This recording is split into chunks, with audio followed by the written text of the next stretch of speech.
పవన్ కళ్యాణ్ గారు 2024 ఎన్నికలలో ఊరూరు కూడా ప్రతి ప్రసంగంలోనూ ప్రతి మీటింగ్లోనూ ఆయన ఒక తప్పుడు ప్రచారం చేయటం జరిగింది. ఆ తప్పుడు ప్రచారం ఇప్పుడు బట్టబయలైపోయింది.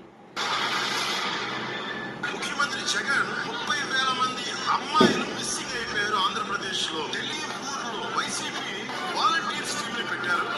ఎవరు మనిషి, ఏ కుటుంబంలో ఎంతమంది ఉంటారు, ఏ కుటుంబంలో ఆడపిల్లలు వాళ్ళు ఎవరిని అబ్బాయిలు ప్రేమిస్తున్నారా, వాళ్ళలో వితంతువులు ఉన్నారా, ఎవరికి ఏ లోపాలు ఉన్నాయి, ఇవన్నీ చేసి దాంట్లో ఒంటరి మహిళలు వీళ్ళు టార్గెట్ చేసి ఆ ఇన్ఫర్మేషన్ కొంతమంది సంఘ విద్రోహ శక్తులకు ఇస్తే హ్యూమన్ ట్రాఫికింగ్ జరుగుతూ ఉంది. వీళ్ళ ఇన్ఫర్మేషన్ వల్ల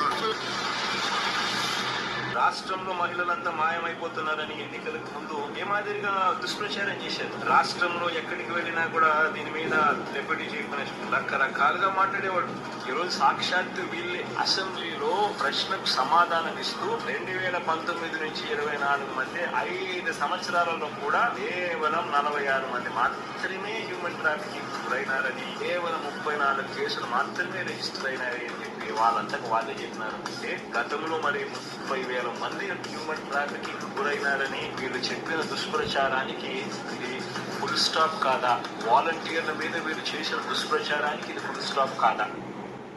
పవన్ కళ్యాణ్ ఊరూరా 2024లో చేసిన తప్పుడు ప్రచారం బట్టబయలైపోయింది. పార్లమెంటు సాక్షిగా, ఈ రాష్ట్ర అసెంబ్లీ సాక్షిగా ఆంధ్రప్రదేశ్ రాష్ట్రంలో మహిళలపై కేవలం 46 మంది పైనే పోలీసులు కేసులు నమోదయ్యి ఉన్నాయి.